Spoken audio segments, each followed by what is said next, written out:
Muy buenos días. Bienvenidos a esta sesión de Derecho Laboral que hemos organizado Paciero y la Federación Asturiana de Empresarios con un objetivo: preparar a las empresas para el fin del estado de alarma. No sabemos cuándo será, esperemos que sea lo antes posible por la mejora de las circunstancias sanitarias. Para eso contamos con Belén Fraga, socia de Derecho Laboral de Baciero, bien conocida por todas ustedes. Aunque ya nos han transmitido muchas cuestiones, a lo largo de la exposición nos quieren trasladar sus dudas, les sugiero que las remitan al correo igarcia@fade.es. Así facilitarán que ninguna pregunta quede sin respuesta, bien sea en la propia sesión o al finalizar la misma. Entonces, sin más dilaciones, Belén, cuando quieras, podemos empezar la sesión. Muchas gracias. Gracias, Ignacio. Buenos días a todos. Bueno, quería empezar agradeciendo a FADE la invitación para participar con ellos en esta sesión. Y a todos vosotros, si me permitís tutearos, pues la presencia virtual hoy aquí. Son tiempos difíciles y cuesta trabajo sacar tiempo para compatibilizarlo todo, trabajo, formación y demás.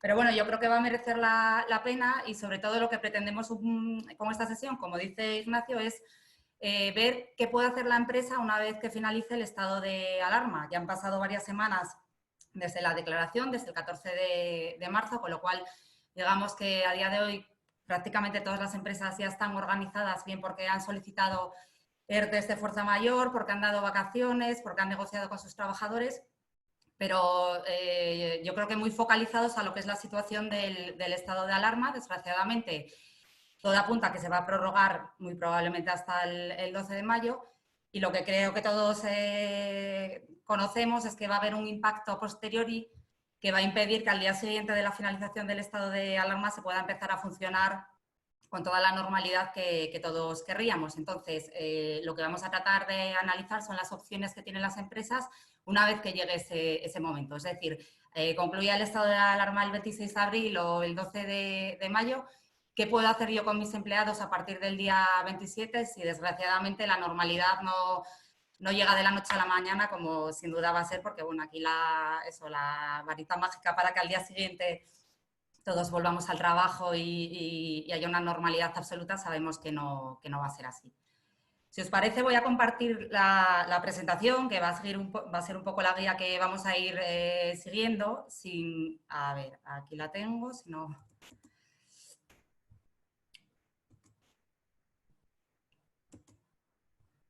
Sin perjuicio de, bueno, que vamos a ir siguiendo con esta presentación, al final habrá ese turno de preguntas y lo que pretendo es que esto al final sea una sesión dinámica y que en esa fase de preguntas pues nos enriquezcamos todos de las respuestas. Bueno, como primera medida, no podemos dejar de mencionar, voy a dar simplemente dos pinceladas de qué se ha hecho hasta la fecha, que ya os lo estaba avanzando. Se declara el estado de alarma el día 14. El miércoles siguiente, que si no me falla la memoria, era el día 18, se publica el primero de esos reales decretos ley con los que nos han atormentado a los laboralistas en la segunda quincena de marzo, que es el 8/2020, y donde ya se establece claramente que hay dos mecanismos temporales para que las empresas puedan ajustar sus plantillas a la situación derivada del COVID, distinguiendo entre los ERTEs de fuerza mayor y los ERTEs por causas productivas. En realidad, digamos que esto no es ninguna novedad porque es algo que ya estaba en la legislación laboral, el Estatuto de los Trabajadores y el Real Decreto que había ya de desarrollo de los expedientes de regulación de empleo preveían esos dos tipos de situaciones, pero sí es verdad que el Real Decreto Ley 8/2020 lo que hace es definir en qué caso se puede recurrir a un ERTE de fuerza mayor y en qué caso se puede recurrir a un ERTE de causa productiva. Yo ahí os comento un poco la experiencia en el despacho, es que lógicamente en un inicio todo el mundo quería intentar conseguir el ERTE de fuerza mayor, fundamentalmente por el tema de exoneración de cuotas en la seguridad social, que el ERTE por causa productiva no tenía. Ahí, bueno, como os pongo en la transparencia, la diferencia fundamental, aparte de que el procedimiento era más sencillo, es que ese Real Decreto Ley 8/2020 lo que estableció es una exoneración de cuotas del 100% para empresas de menos de 50 trabajadores y del 75% en empresas de 50 o más trabajadores. Sin duda eso es un aliciente que hizo que todas las empresas, por mucho que en algunos casos quizás el encaje perfecto en la fuerza mayor no lo teníamos, pues que se solicitasen los ERTEs por fuerza mayor. Como os comento, había actividades muy claras. Bueno, básicamente, pues todas las actividades que han quedado suspendidas con el estado de alarma y que figuraban en ese Real Decreto del estado de alarma, el 463/2020, ahí no hay dudas. O sea, en cuanto a hostelería, restauración, demás, todas esas actividades claramente procedería el ERTE de fuerza mayor. El resto de actividades, sí es cierto que ahí lo que se definió es que hubiese una caída de la actividad como consecuencia del COVID. Entonces, con esa definición y con esa caída de pedidos, se han tramitado muchos expedientes de fuerza mayor, que muchos han sido estimados, al menos aquí en Asturias, por silencio. El ERTE de fuerza mayor, que probablemente muchos de vosotros ya lo habéis solicitado en vuestras empresas, pues lo que nos dice la ley inicialmente era que hay que solicitarlo y hay un plazo de 5 días para que la autoridad laboral reconozca o no si hay fuerza mayor. Si no lo reconociese, se entendería estimada la solicitud por silencio positivo. Y en el transcurso, creo que fue como el día 27, una cosa así de marzo, pues el Principado emitió una resolución ampliando el plazo en 5 días. Yo ahí también un poco la experiencia es que los ERTEs que se presentaron en los primeros días, casi todos han sido estimados por silencio. Yo creo que esos primeros días del colapso inicial de 2000 y pico de ERTEs presentados al día, pues impidió que la autoridad laboral resolviese con toda la agilidad que quisiera. Y sí es verdad que desde la semana pasada, miércoles en adelante, estamos ya recibiendo bastantes resoluciones de ERTEs que se habían presentado pues con posterioridad a la primera semana del estado de alarma, la semana más bien del 30 de marzo, del veintitantos de marzo. Entonces, bueno, ese es un primer mecanismo que, como digo, seguro que muchos de vosotros ya tenéis activado en la empresa, que permite que los trabajadores tengan la suspensión de contratos de trabajo, pero con un límite. Ahí ya sí que en otro de los reales decretos posteriores al 8 ya se dijo claramente, aunque ya con el 8 se infería que esa era un poco la duración. En uno de los reales decretos posteriores ya se dice expresamente que la duración de estos ERTEs de fuerza mayor está vinculada exclusivamente a esa situación excepcional de estado de alarma o las prórrogas que haya. No es necesario solicitar prórrogas, es decir, que si alguien en un primer momento lo vinculó a una fecha concreta, que era la primera fecha que se barajaba de fin de estado de alarma, y luego ha habido una prórroga, no es necesario hacer prórrogas, es decir, con la primera solicitud y mientras que esté vigente el estado de alarma, pues se puede aplicar el ERTE. Y luego, bueno, otra de las ventajas de este ERTE, aparte de la exoneración de cuotas, era la posibilidad de aplicarlo con carácter retroactivo, de manera que aunque se aprobase con posterioridad, si la plantilla tuvo que dejar de prestar servicios el día 16, aunque no tuviéramos una resolución hasta el día 31, por poneros un ejemplo, pues desde el día 16 los trabajadores estarían perfectamente en situación de desempleo y cobrando prestación con ese carácter retroactivo. Entonces, bueno, esta es la situación en la que la mayoría de vosotros probablemente estéis en estos momentos. Junto con esta primera situación, bueno, también hay otras empresas que desde el primer momento eran conscientes de que quizás por su actividad no encajaban plenamente en un ERTE de fuerza mayor, entonces lo que han hecho desde el primer momento es activar el ERTE por causa económica, técnica, productiva u organizativa, derivada también del COVID, y que también es una modalidad a la que hace alusión específicamente ese Real Decreto 8/2020. Esto ya os digo, hay empresas que desde el primer momento han activado esta opción siendo conocedoras de que era complicado conseguir la fuerza mayor. Hay otras empresas que en un primer momento dicen, bueno, mientras que está el estado de alarma, tengo derecho al de fuerza mayor porque soy, por ejemplo, una de las actividades que se han visto obligadas a cerrar, pero una vez que concluya el estado de alarma, yo sé que mi organización se va a ver resentida, con lo cual tengo que activar el ERTE por causa productiva. Aquí os comento la novedad que ha introducido el Real Decreto Ley 8/2020, fundamentalmente es acortar plazos.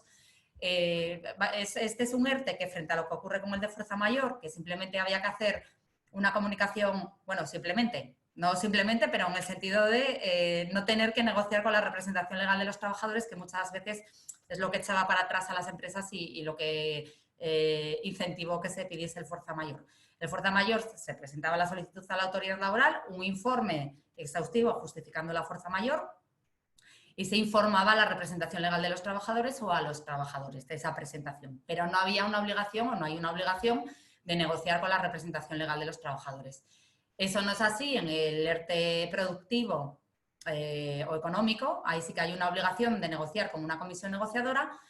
Y lo que ha hecho el Real Decreto es acortar plazos. Estábamos en una situación en la que la legislación laboral nos pedía un plazo de 7 días para constituir la comisión negociadora y un plazo de 15 días para negociar con esa comisión negociadora, y ahora lo que se ha hecho es acortar esos plazos siempre y cuando el ERTE sea derivado del COVID, de manera que el plazo para constituir la comisión negociadora pasa de 7 a 5 días y el plazo para el periodo de consultas pasa de 15 a 7 días naturales.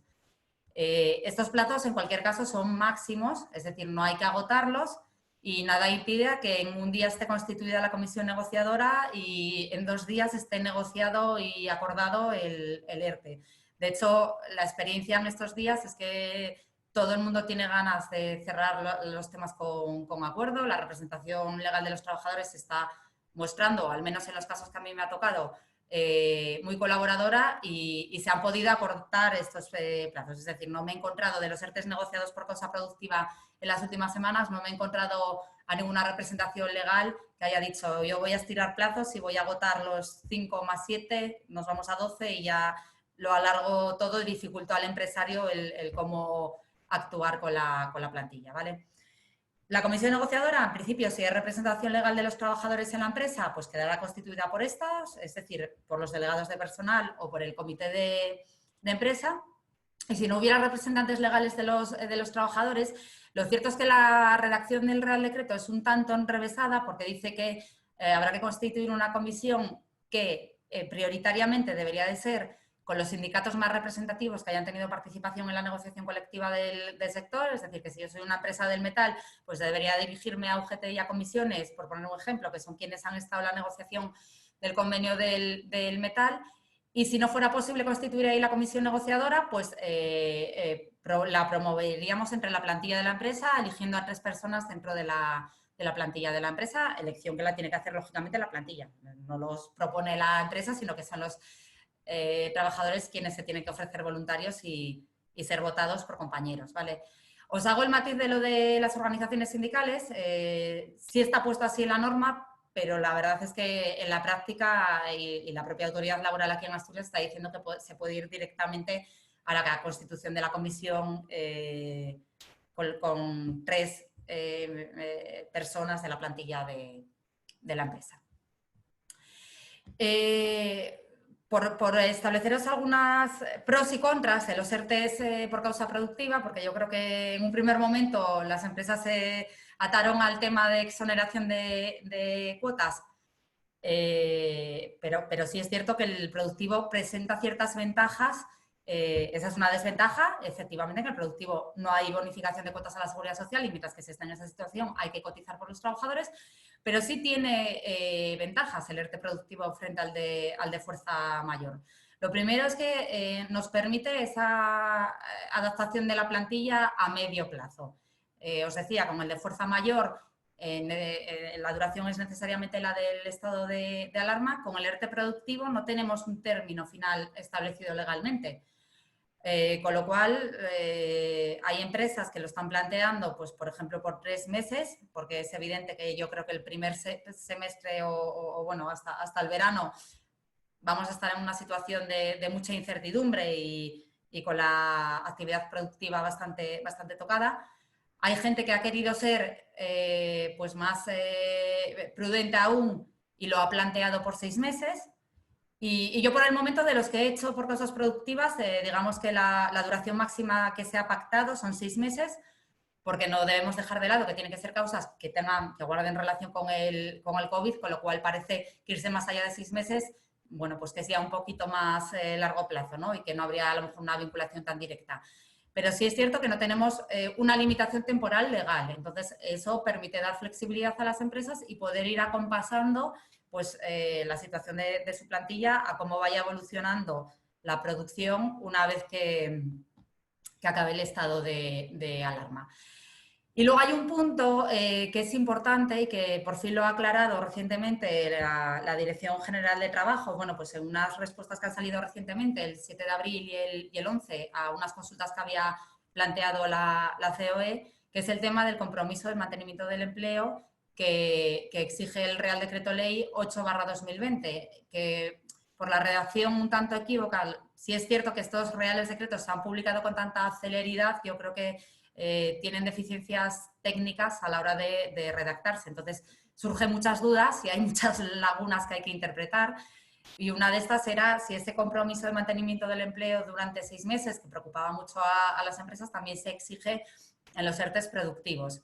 Bueno, pues ahí lo cierto es que en ese oficio de la DGT, que bueno, por supuesto ya se cuida de decir que no es vinculante y demás, pero sí que responde claramente a ese punto, dice que ese compromiso de mantenimiento del empleo pues sería solamente para los ERTEs de fuerza mayor, pero no para los ERTEs productivos, ¿vale?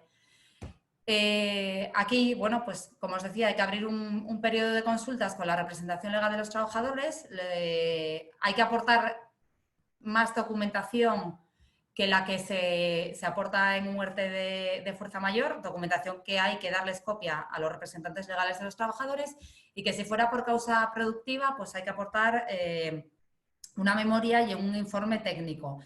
En el caso de que se invocase una causa económica, es decir, una situación pues de pérdidas actuales o previstas como consecuencia del COVID, pues ahí la documentación se complica aún más porque nos van a pedir pues, las cuentas de los 2 últimos ejercicios, el impuesto de sociedades de los 2 últimos ejercicios y las declaraciones trimestrales de IVA. Entonces, yo casi como recomendación creo que es más rápido, más ágil y no entorpece la negociación el plantearlo como causa productiva.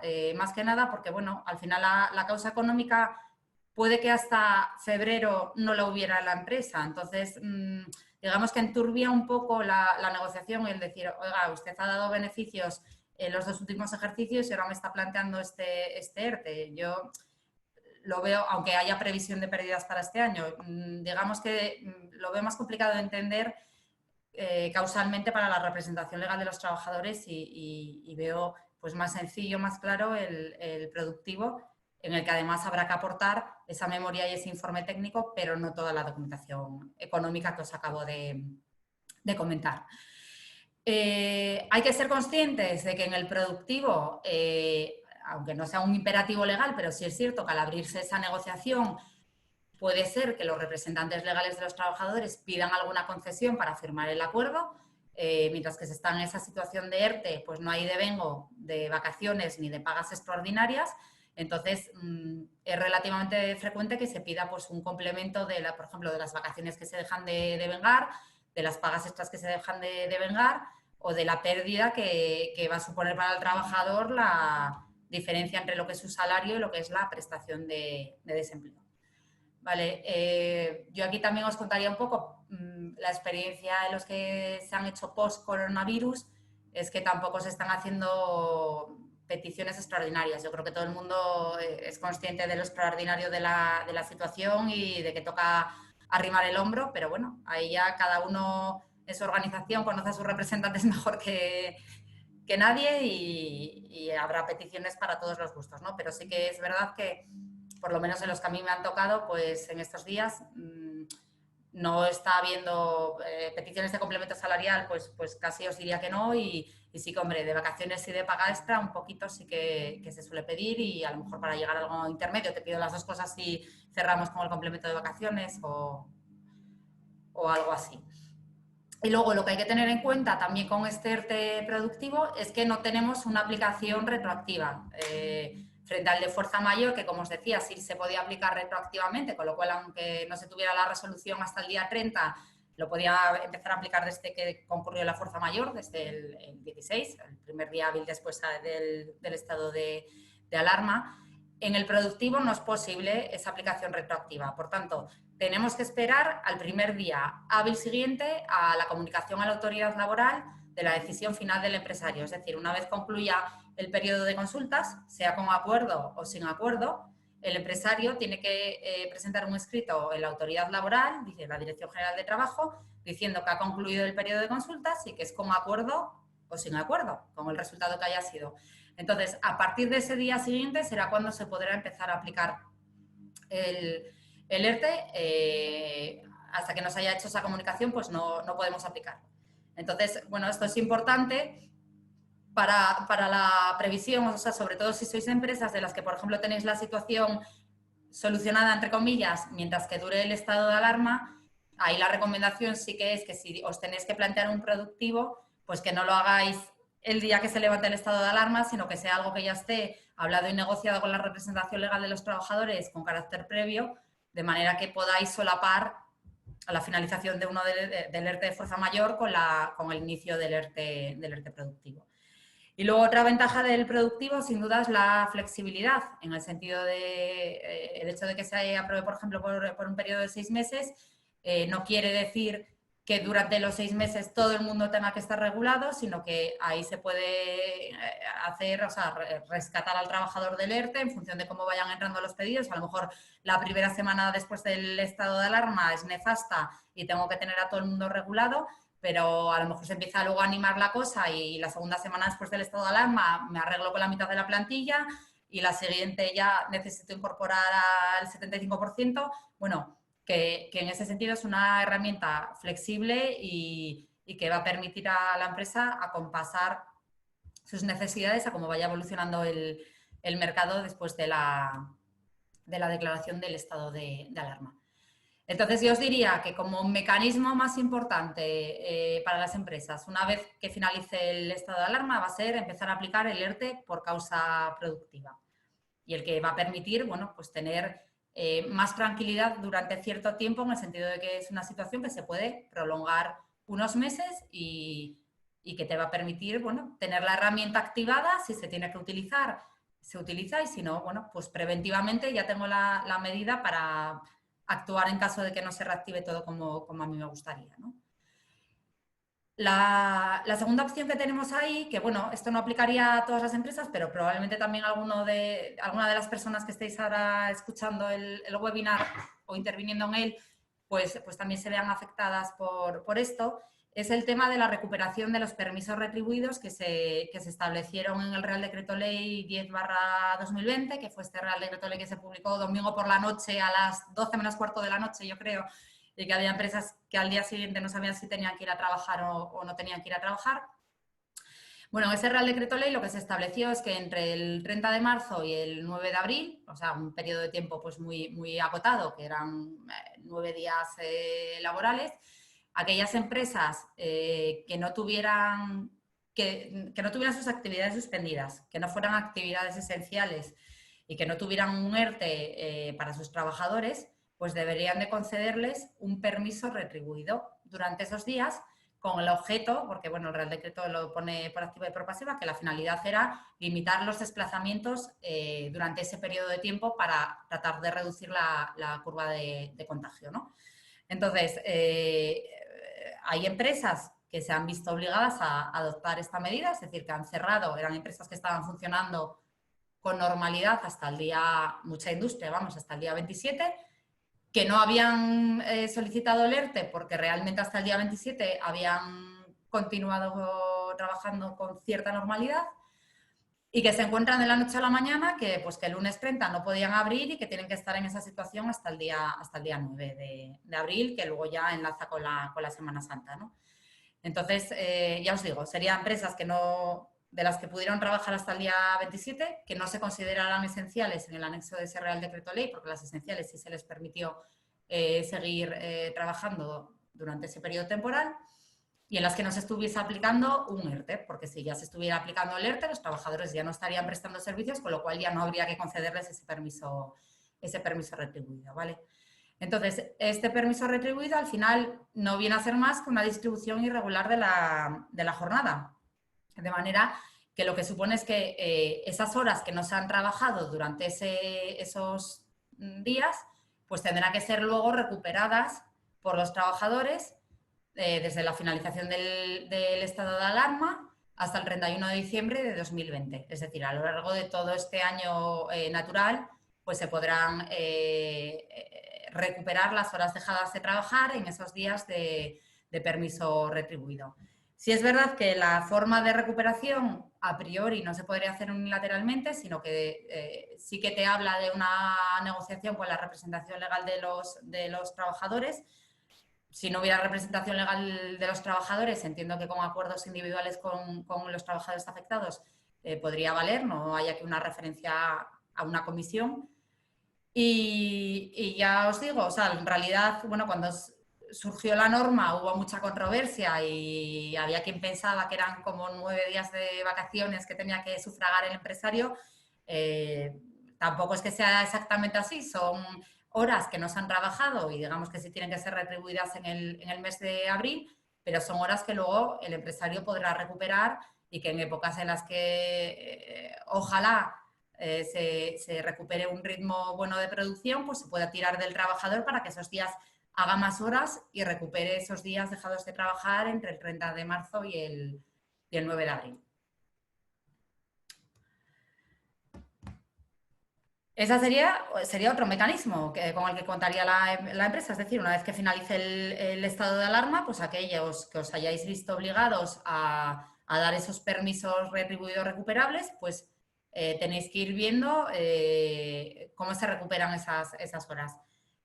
Quizás por cómo va a ser la producción, se recupere más bien durante el segundo semestre del año, que todo apunta que se irá normalizando paulatinamente, pero porque quizás una vez que finalice, en cuanto acabe el estado de alarma, no va a haber carga de trabajo ni para que los trabajadores trabajen con normalidad. Por eso estamos hablando del ERTE, ni mucho menos para que se pongan a recuperar horas que hayan podido quedar pendientes por la aplicación de esos permisos. ¿Vale? Otras medidas que os voy a enumerar, a ver, estas no son específicamente del COVID, por así decirlo, es decir, son medidas de flexibilidad interna que ya las teníamos en el Estatuto de los Trabajadores, que como los últimos 2 años parece que la cosa se iba recuperando y vamos sacando la cabeza, pues tampoco las habíamos dejado un poco en el olvido, pero que son medidas que ya en la anterior crisis económica pues habíamos utilizado mucho y que ahora no habrá otra o no nos tocará otra que desgraciadamente desempolvar las mismas y bueno, simplemente mencionároslas para que sepáis que son también mecanismos a los que se puede recurrir, aunque no estén recogidos ahora expresamente para el COVID, porque bueno, ya están en la normativa laboral, ¿vale? Fundamentalmente tenemos el tema de la distribución irregular de la jornada, que es un poco lo que os acabo de comentar de los permisos retribuidos. El Estatuto de los Trabajadores en el artículo 34 nos dice que el 10% de la jornada anual que da a cumplir un trabajador se puede distribuir irregularmente por parte del empresario. E incluso se puede negociar con la representación legal de los trabajadores que ese porcentaje se vea incrementado, o hay algunos convenios colectivos que incrementan el porcentaje al 20%, por poneros un ejemplo, ¿no? Entonces, este mecanismo lo que nos va a permitir es amoldar, si la época post-fin del estado de alarma es época floja de trabajo, pues puede ser que los trabajadores durante ese tiempo, en lugar de trabajar 8 horas, trabajen 5 horas al día, por ponernos un ejemplo, y las 3 horas de defecto se van acumulando, por así decirlo, en una bolsa de horas que luego el trabajador tendrá que recuperar una vez que se active o se reactive la economía y que haya más carga de trabajo. Entonces, esa es una alternativa que se tiene ahí, que se puede utilizar y que sí que si hay representación legal de los trabajadores hay que informarles, pero tampoco exige un periodo de consultas específico como pueden exigir las que os voy a comentar a continuación. Tenemos el tema de la inaplicación de convenios colectivos. Fundamentalmente, aunque puede ser de otras condiciones, la fundamental es el descuelgue salarial, ¿no? Que puede ir también acompañado de un descuelgue de jornada, es decir, hacer menos jornada de la que marca el convenio temporalmente y, en consecuencia, pagar menos al trabajador, ¿no? Sí que el descuelgue es un mecanismo que ahí va a exigir negociar con los representantes legales de los trabajadores o con una comisión, y que si al final yo no alcanzo un acuerdo no voy a poder imponerlo. O sea, que es una medida que tiene que ser negociada sí o sí. No es abrir periodo de consultas y al final puedo imponerlo si no llego a un acuerdo, sino que aquí, si no hubiera acuerdo, hay que pasar a comisión paritaria de convenio, a un arbitraje. Es decir, que si no hubiera acuerdo en primera instancia con la representación legal de los trabajadores, sería una medida casi a descartar porque no nos va a servir para la finalidad que buscamos de inmediatez, ¿no? De solventar la situación rápidamente. Pero bueno, ya os digo, ahí ya es que la representación legal ejerza un poco ejercicio de responsabilidad y que colabore y que se trate de cerrar el acuerdo. Luego tenemos expedientes de modificación sustancial de condiciones de trabajo que pueden afectar pues, a horarios, turnos de trabajo, también salarios si son trabajadores que estén por encima de convenio. Todo lo que sea rebajar el salario hasta lo que marque el convenio colectivo podría hacerse mediante modificación sustancial de condiciones de trabajo, que ahí dependiendo de si afectan a pocas personas o a 10 o más, bueno, los umbrales que marca el estatuto dependiendo del tamaño de la empresa, pues habrá que negociar o podrán ser comunicaciones individuales. Entonces también son medidas que se pueden activar después de la finalización del estado de alarma. Y luego una que es, bueno, como muy recurrente y que todas las empresas muchas veces intentan utilizar en algún momento, que es, oye, si tengo un trabajador a tiempo completo, pero tengo que pasarlo a tiempo parcial, ¿lo puedo hacer o no lo puedo hacer? Ahí simplemente que seamos conscientes de que pasar de tiempo completo a tiempo parcial exige un acuerdo con el trabajador. Digamos que si es definitivo, si fuera una reducción de la jornada temporal, entonces sería vía ERTE y se puede hacer unilateralmente. Pero si es para siempre, ahí si hay acuerdo con el trabajador no habría problema, si no hay acuerdo, pues no se podría hacer. Pero bueno, ahí todo depende. Hay ocasiones en las que el empresario puede negociar con el trabajador sabe cuál es la situación de la empresa y dice, bueno, pues mira, lo acotamos a un periodo temporal y mientras que la empresa no recupere la facturación que tenía antes del COVID, pues estoy dispuesta a hacer ese sacrificio, ¿no? Pero que ya sería un tema de negociación individual con las personas. Y luego tenemos el tema del despido por causas económicas, técnicas, organizativas o de la producción. Entonces, aquí esta también es una de las cuestiones controvertidas de la normativa, porque sí que en otro de estos reales decretos, el que se publicó el sábado 28 de marzo, que es el 9/2020, había un artículo donde se decía que no se podrán llevar despidos amparados en el COVID, con lo cual no ponía cuál era la consecuencia. Bueno, todo apunta que se consideraría que ese despido sería improcedente. Entonces, aquí la duda era, ¿esto se entiende que solamente mientras que está aplicando un ERTE en la empresa porque tengo una medida temporal y no puedo utilizar una definitiva? ¿O es ya para siempre? ¿Es para todo el año 2020? ¿O cómo se va a interpretar esto, ¿no? Entonces, sí que es otra de las cuestiones que interpreta la Dirección General de Trabajo en estas consultas, las respuestas a las consultas de la COE, y sí que dice que considera que es mientras que esté vigente un ERTE derivado del COVID. Es decir, que si la empresa tiene en vigor un ERTE derivado del COVID, no puede hacer un despido por esas mismas causas a un trabajador. A priori, según esa respuesta, una vez concluya el ERTE, pues sí se podrán llevar a cabo los despidos, pero bueno, yo ahí sí que os diría que con toda la cautela del mundo, porque luego esto lo tienen que interpretar los jueces y no sabemos qué interpretación van a dar a estas cuestiones que, como os digo, la regulación legal es tan abierta y susceptible de múltiples interpretaciones. Pero bueno, que a priori lo que tenemos más consistente a día de hoy es esa respuesta de la DGT en el sentido que os estoy comentando. Aquí simplemente daros unas pinceladas para que tengáis presente, porque bueno, quiero ajustarme al tiempo y supongo que surgirán muchas preguntas, pero bueno, una vez concluya el estado de alarma y mientras que no se diga lo contrario, pueden seguir estando vigentes otras de las medidas que se recogían en el Real Decreto Ley 8/2020.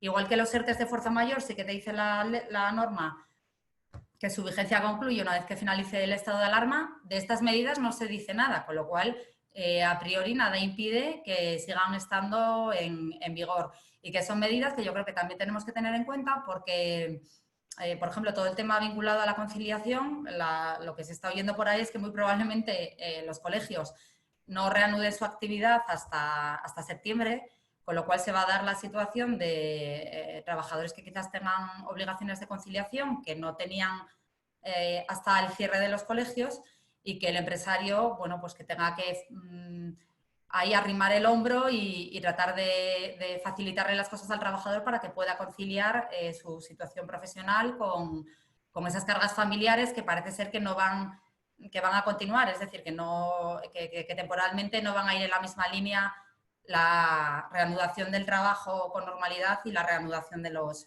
colegios, ¿no? Entonces, ahí simplemente deciros que está prevista, pues eso, el teletrabajo, por un lado, o fomentar el teletrabajo, y luego posibilidades de adaptación de jornadas o reducciones de jornada, incluso hasta el 100% si fuera necesario, para aquellas personas que tengan que conciliar y que no tengan con quién dejar a esos menores de 12 años, con lo cual que son situaciones, o sea, que amplían el porcentaje de reducción, incluso hasta que ahora es normal es entre un octavo y la mitad de la jornada, pero que en esta situación excepcional se podría plantear incluso hasta el 100% de la jornada, es decir, una persona que dejase de trabajar por acogerse a uno de estos derechos de conciliación si fuera necesario, ¿vale? Entonces, nada, esto simplemente que lo tengáis en cuenta y que la vigencia, en teoría, una vez finalice el estado de alarma, son medidas que siguen estando vigentes y siguen estando ahí, pero que en ellas el empresario, más que proactivo, sería pasivo, ¿no? Tendría que esperar a ver si algún trabajador le solicita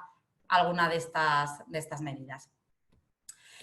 Y luego os quería dar dos pinceladas también en relación con las medidas de seguridad social que se han aprobado, pues con el último de los reales decretos ley que se ha publicado hasta ahora, que es el de la semana pasada, el del miércoles pasado, que es el 11/2020, y ahí se establecieron dos posibilidades para las empresas, para no pagar inmediatamente o para ayudar, digamos, al pago de las cuotas de la seguridad social, que sin duda sabéis que también son un cargo importante al que las empresas tienen que hacer frente en estos meses difíciles de bajada de los ingresos evidente y cargas sociales que se pueden mantener o que aunque reduzcas la carga social salarial, la de seguridad social la sigues teniendo. Se han establecido dos mecanismos. Por un lado están las moratorias y por otro lado los aplazamientos en el pago de las cuotas.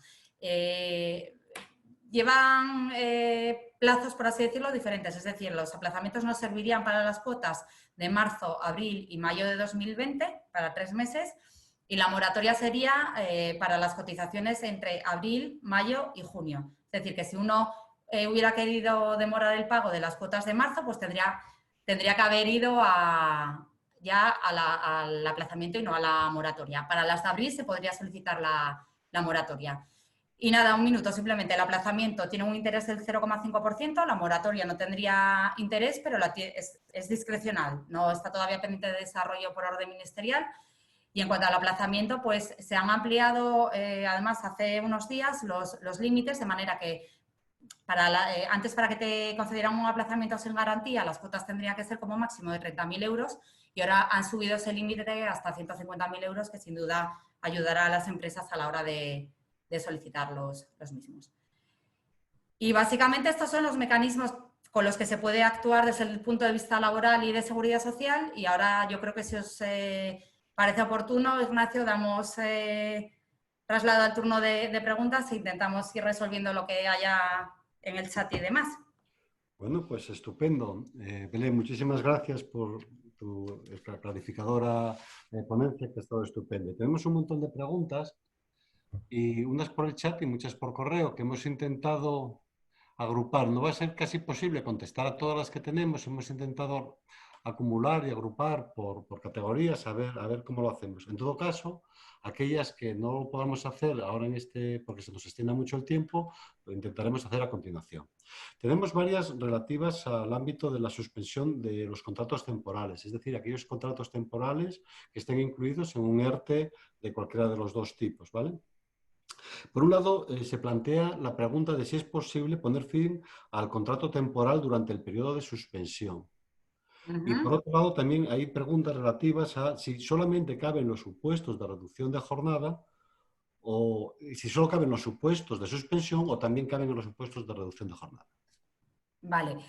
Bueno, pues esta es una de las preguntas que también ha sido resuelta por la Dirección General de Trabajo en respuesta a esas consultas que había planteado la COE, porque efectivamente pues es otra de las previsiones que se introdujeron en el Real Decreto el 9/2020, que era un poco confusa la redacción, ¿no? Entonces, lo que viene a decir ahí la Dirección General de Trabajo es que lo primero, bueno, tiene que ser un contrato temporal que se haya incluido en el ERTE. Esa es ahí sí que ya de la normativa se deduce claramente. Es decir, que si yo hago un ERTE en mi empresa, tenía un contrato temporal, pero ese trabajador no lo he metido en el ERTE, pues no se vería afectado por esa suspensión de la duración, ¿no? Entonces, si lo he metido en el ERTE, lo que nos dice la normativa es que queda suspendida la duración y que se tendrá que recuperar ese tiempo una vez concluya el ERTE. Lo que ha aclarado ahora la Dirección General de Trabajo es que esto no aplicaría en el caso de que finalice la causa de la contratación claramente. Es decir, que para un obra o servicio determinado o para un contrato de interinidad o, por ejemplo, para un contrato de relevo, en los que en el de interinidad, imaginaos que está ocurriendo una baja de un trabajador por IT y a ese trabajador le dan el alta. Pues en ese caso sí podría extinguir el contrato temporal de interinidad, aunque esté metido el trabajador en el ERTE, ¿vale? Lo mismo con una jubilación parcial, es decir, si he metido en el ERTE al relevista y en el interín del ERTE dan de alta, accede a la jubilación definitiva al jubilado parcial, pues ahí también podría extinguir el contrato temporal. Y con una obra servicio determinada que esté perfectamente delimitada y que se pueda acreditar que concluye esa obra, pues también se podría finalizar. Entonces, digamos que esto afectaría fundamentalmente a contratos formativos, es decir, de prácticas o de formación, o a contratos eventuales. De manera que sí que, por ejemplo, imaginaros un eventual de un trabajador que tiene contrato por 6 meses, lo meto en un ERTE en el mes 3, pues una vez finalice el ERTE, todavía quedarían 3 meses en los que debería de reanudar el vínculo y seguir contando con el trabajador. Digamos que ahí el ERTE de suspensión es un paréntesis que luego permite recuperar ese tiempo. Pero si se trata de contratos por obra o servicio determinado, contratos de interinidad o contratos de relevo en los que están muy vinculados a una causa concreta y finaliza esa causa en el interim, pues sí podría extinguir las contrataciones temporales. Y luego, en cuanto a la segunda pregunta que me hacías, que si solamente para suspensión o reducción, bueno, pues se dice que solamente para suspensiones. A mí es algo que me llama la atención porque para mí el tratamiento de una suspensión, de un ERTE de suspensión o de reducción debería de ser el mismo, pero bueno, la respuesta que tenemos por el momento es que sería solamente para los casos de ERTE de suspensión de contratos, no para los de reducción de jornada. Muchas gracias. Luego tenemos un montón con la disposición esta adicional sexta famosa del mantenimiento del empleo. Aquí hay un montón, desde las más, casi que has contestado algunas, pero bueno, para que no se nos escape. Tenemos por un lado el ámbito del cómputo del mantenimiento, es decir, si deberemos considerar solo a los incluidos en el ERTE o es de toda la plantilla. Por otro lado, también tenemos el tema de los trabajadores temporales. Y se plantea si hay que prolongarles el contrato hasta los 6 meses o que se les puede dar por extinguidos cuando proceda por la causa propia. Y luego, no te quiero acumular con muchas preguntas, tenemos... No, que no se me olvide. Bueno, vete venga, vamos así, no te vayas. ¿Empezamos por estas dos? Vale. Sí.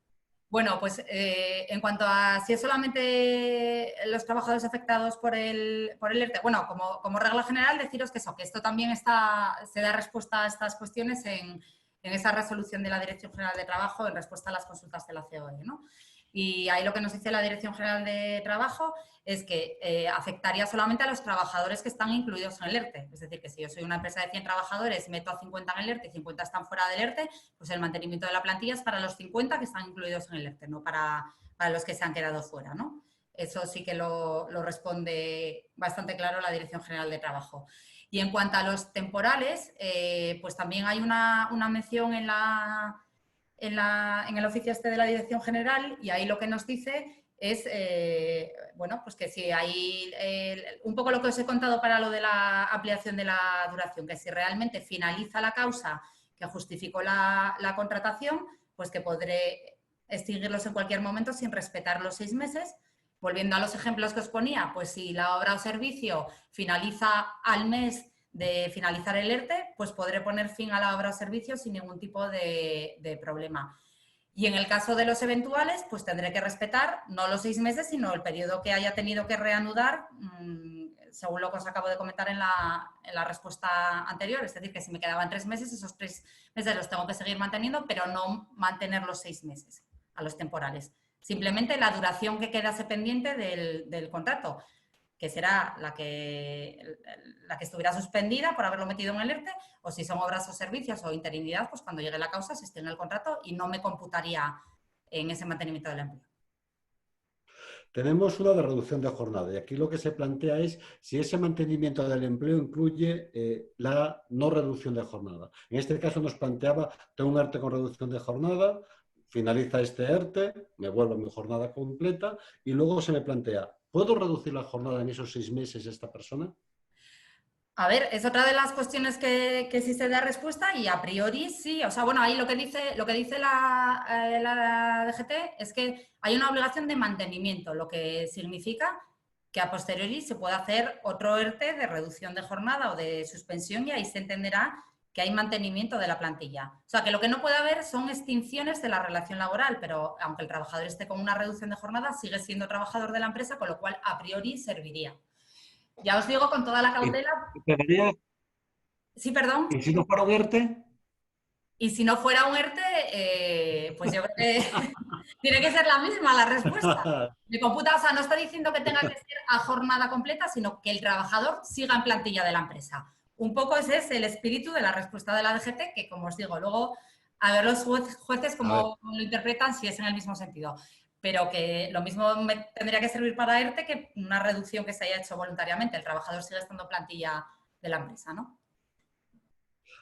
hay muchas de compatibilidad, pero esto ya las has ido ya has hecho la respuesta a lo largo de la jornada. Tenemos temas en variaciones de artes. Tú has comentado antes el de causas productivas, de entrar y salir. Se nos plantea muchos con el tema de la fuerza mayor. Es decir, dos preguntas que son de significado, pues yo de respuesta muy diferente entiendo. Por un lado, la posibilidad de incorporar a personas incluidas en el ERTE, entrar y salir.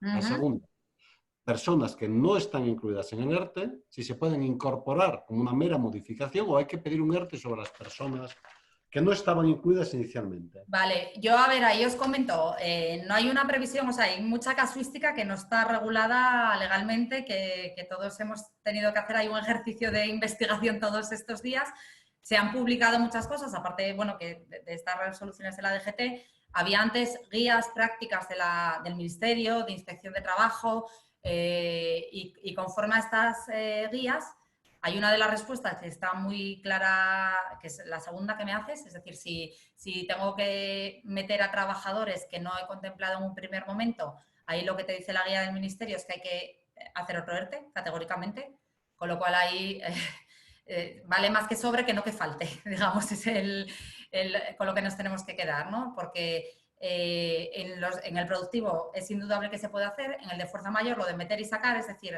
hago una solicitud global para muchos trabajadores y luego no la tengo que aplicar para tantos trabajadores, no hay nada que lo impida. Yo no he leído nada que te lo impida y bueno, al final es liberar a la administración de cargas de desempleo. Entonces no creo que tampoco ni inspección de trabajo ni nadie vaya a plantear problemas porque rescates a un trabajador de un ERTE de fuerza mayor, aunque conceptualmente a mí me cuesta entenderlo, ¿no? Porque si estás de fuerza mayor es como, es imposible trabajar, es un poco la aplicación llana, ¿no? de la medida. Pero bueno, ya os digo que yo no he visto nada que lo impida, entonces, y todo lo que sea liberar de coste de desempleo, no creo que haya ningún problema. Sí deciros, bueno, que ya estarían tramitados, pero estos de fuerza mayor sí que a la hora de concederlos, muchas empresas inicialmente lo que metieron es a toda la plantilla en bloque y, hombre, en hostelería, en estos sectores que han cerrado, es correcto y no hay nada que decir, pero en otro tipo de sectores era uno de los argumentos que echaban un poco para atrás a la autoridad laboral meter a toda la plantilla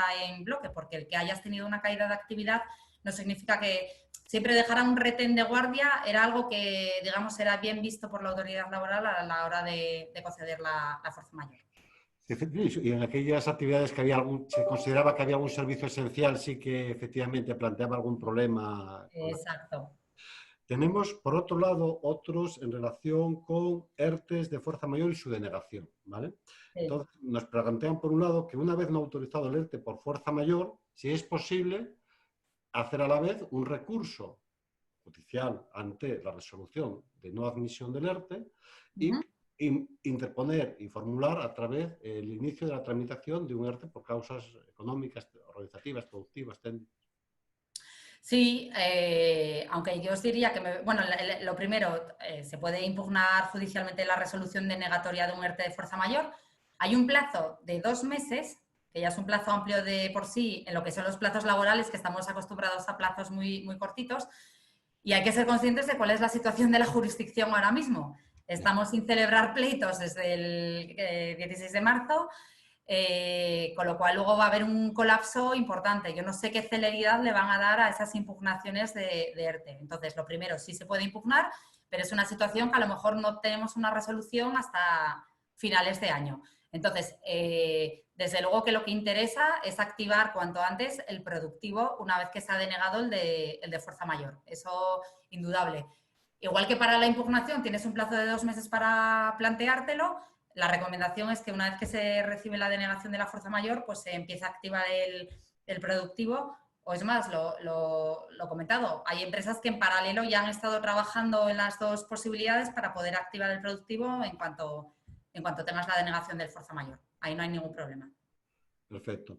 Tenemos también, en caso de denegación de fuerza mayor, esta, bueno, es una pregunta a su manera.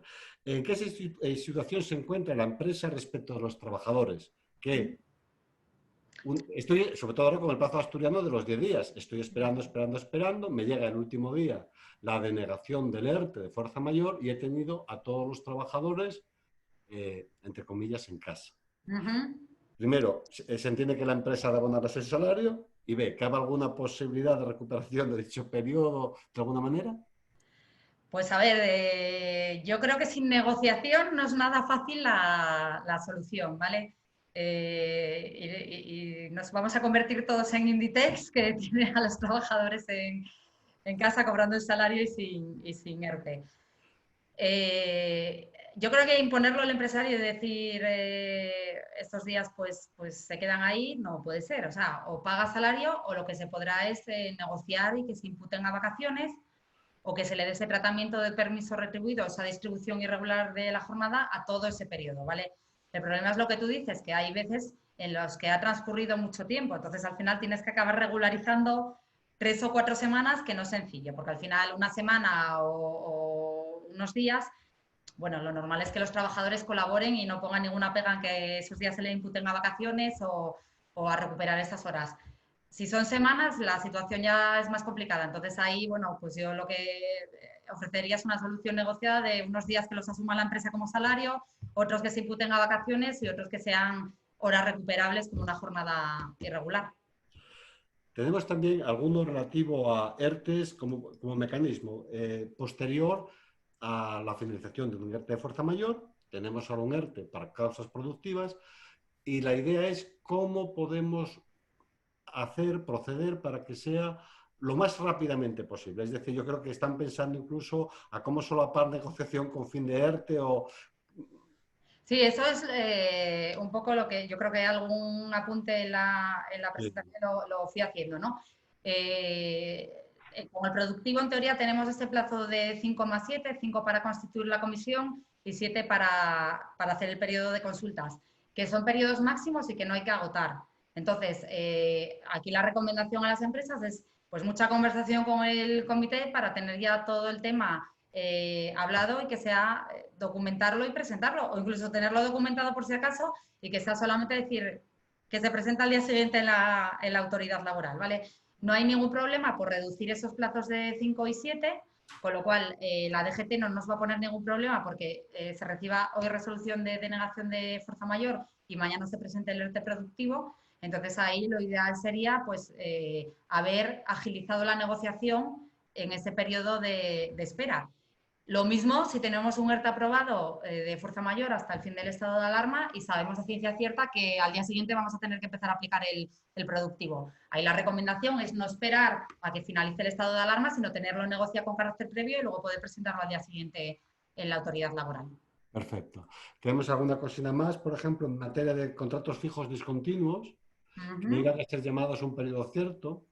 A ver, ¿qué era lo procedente? ¿Llamarlos, incluirlos en el ERTE si hubiera procedido, comunicarles y decirles, bueno, pues debido a determinadas circunstancias que por todos conocidas procede el aplazamiento de su incorporación? A ver, yo ahí creo que lo técnicamente correcto sería llamarles e incluirles. O sea, eso siendo más papistas que el Papa, como quien dice, ¿no? O muy puristas o como queráis llamarlo, ¿no? La realidad es que no se hace porque el trabajador ya está cobrando desempleo, entonces lo que pasa es que dejas al trabajador fijo discontinuo en una situación de peor posición respecto a los trabajadores ordinarios, porque los ordinarios que se vean afectados por un ERTE COVID van a tener reposición de prestaciones de desempleo, es decir, lo que consuman durante el ERTE se les va a restituir, mientras que si yo soy un fijo discontinuo al que no se me ha llamado, pues los voy a consumir, ¿no? Entonces ahí lo que se ha activado por parte del SEPE es la recuperación de 90 días de prestación para aquellos trabajadores fijos discontinuos a los que se les hubiera finalizado el contrato con posterioridad a la declaración del estado de alarma. Y hay una previsión también para aquellos que puedan acreditar que no han sido llamados, o sea, para recuperar esas prestaciones. Entonces, más que desde la óptica de las empresas, como está prevista la protección ahora, es la posibilidad de que recuperen prestaciones igual que el resto de trabajadores, aunque no hayan sido metidos en un ERTE COVID. Correcto. Y luego tenemos todas las que han venido llegando en el chat, a ver si no, tenemos que recoger alguna, vamos a ver cómo nos podemos organizar un poquito, también vamos a respetar un poquitín el horario. En todo caso, sí comento que todas las intentaremos responder sin falta, lo Sí, antes por supuesto. posible. Vamos a ver. Por un lado, una es de incorporación de los trabajadores una vez finalizado el ERTE. Yo creo que está todo así. Tenemos un ERTE aprobado por fuerza mayor. ¿Cómo debe ser esta incorporación al puesto de trabajo? ¿Tenemos que incluir a toda la plantilla cuando finalice el estado de alarma? ¿O podemos hacerlo paulatinamente? Entiendo, antes, no después, según nuestras necesidades. Sí, a ver, yo ahí ya se lo entiendo. Sí es verdad que hay por ahí unas declaraciones de la ministra de Trabajo diciendo que, bueno, que no iban a ser muy exigentes, digamos, con los días de incorporación, que si te pasabas algún día o dejaba caer eso, ¿no? Que si te pasabas algún día que no pasaba nada, pero sí es verdad que lo que dice y eso sí está regulado y es muy claro el artículo, te dice que la duración de los ERTES de fuerza mayor está vinculada a la declaración del estado de alarma. Ahí la interpretación estricta es al día siguiente tengo que tener a todos los trabajadores prestando servicios. Esa es la interpretación estricta y ya os digo, yo he oído esto, vamos, ese comentario por parte de la ministra, pero luego no lo he visto reflejado por escrito en ningún sitio. Entonces, en mi opinión, debería de incorporar a toda la plantilla al día siguiente. Luego tenemos algunas que yo creo que más o menos ha sido Perdón, contestar. Ignacio. Bueno, Mati, que sí, tienes que incorporarlos unos días antes por poneros un ejemplo. Imaginaros que es una empresa de limpieza que limpia comercios y los comercios abren a la finalización del estado de alarma y necesitan que estén limpios en el momento de apertura. Hombre, pues ahí podrías reactivar a los trabajadores un par de días antes de la finalización, pero yo creo que a posteriori no. A ver, alguna más de chat. El 27 del 3 se comunicó, este ya es de ejercicio. El 27 del Al 3, detalle, al detalle. al detalle. Se comunicó un ERTO con acuerdo, entonces hemos de suponer que es por el top, con acuerdo entre la representación de los trabajadores y la empresa a la autoridad laboral. Si a día de hoy no hemos tenido contestación, ¿podemos incorporar ya al personal al ERTE o tenemos que esperar contestación? No, se podría incorporar. A ver, no dice que sea un ERTE productivo, pero entiendo que si es con acuerdo con los representantes, necesariamente es ERTE productivo, ¿vale? Entonces, en los ERTEs productivos, lo que llega al final es una resolución de la autoridad laboral que dice que el empresario le ha comunicado la decisión final, que es suspender los contratos. Entonces, ahí, digamos que no hay que esperar a la autorización de la autoridad laboral, sino que la autoridad laboral, habiendo acuerdo, comunica la decisión del empresario. Entonces, era lo que decía en la exposición, el productivo en teoría se puede empezar a aplicar desde el día siguiente de la presentación a la autoridad laboral de la decisión final. Entonces, si esta gente lo ha presentado el 27 de marzo, pues desde el primer día hábil es el 30, pues desde el 30 de marzo podría haber empezado a aplicar ese ERTE, aunque no hubiera la resolución de la Dirección General de Trabajo. Luego hay una genérica sobre las dudas en el caso de una micropyme para conformar lo que es la representación en la comisión de 3 trabajadores. y viene a decir o a preguntar acerca cómo lo puedo materializar en la práctica, porque entiendo que le consta que las personas están en sus casas y la dificultad a lo mejor para organizarlo. Pero... Sí. A ver, se complica todo con el tema de que no hay una presencia física en el trabajo, ¿no? Entonces, yo los que me he encontrado en ese sentido, pues se ha hecho todo vía mail. Es decir, comunicación enviada por email a los trabajadores acusando el recibo de la misma, comunicación enviada por los trabajadores diciendo quiénes forman la comisión y se ha hecho así. O si no, envío del documento que lo firmen los trabajadores, que manden foto por WhatsApp y luego ya se le imprime por el empresario y se pasa a PDF. Bueno, y luego si no, se puede quedar un día simplemente para estampar firmas, ¿no? Pero que si no es posible, pues sería todo hacerlo a través de nuevas tecnologías, bien los correos electrónicos o bien con esa firma manual y luego sacar la foto por WhatsApp y reenviar a la empresa. Muy bien.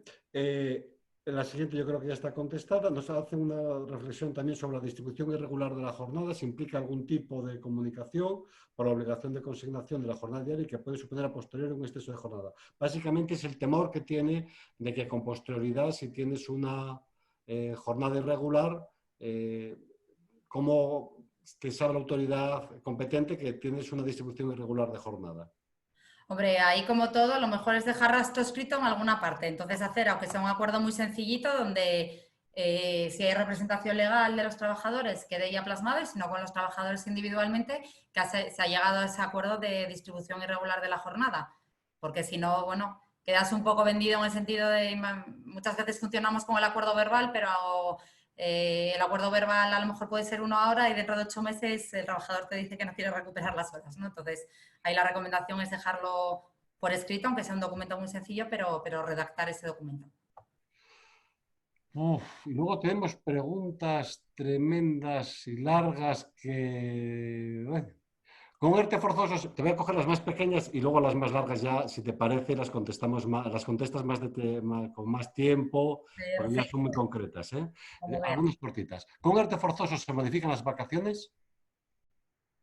Bueno, se modifican las vacaciones. Entiendo a qué se refiere si tenía vacaciones concedidas en el periodo de ERTE, ¿no? Sí, sí, sí. Sí, sí. No, es que... Mira, Las vacaciones se disfrutarían después de finalizada la suspensión. bueno, vale. Entonces, como ya cumplimos con la hora, Belén, tenemos unas cuantas ahí sin responder en el Vale. chat. Son muy detalladas. Yo creo que lo mejor es analizarlas con la atención que merece la pena antes de contestarlas y Perfecto. las trasladaremos lo antes posible. También vamos a grabar, está grabándose esta sesión, las vamos a poner a disposición de todo el mundo porque lo vamos a distribuir por la página web de FAE, en la página web de FAE. Agradecerles la presencia, saber que eso, que vamos a contestar esas preguntas y darle respuesta por parte de Belén Fraga. Agradecer también a Bacillero la colaboración en este Belén, tu persona. Y nada, que te despidas también de todos nosotros, Belén. Bueno, pues lo dicho. Muchas gracias por estar ahí. Las preguntas se responderán todas, no lo dudéis, y cualquier otra cosa que necesitéis a vuestra disposición.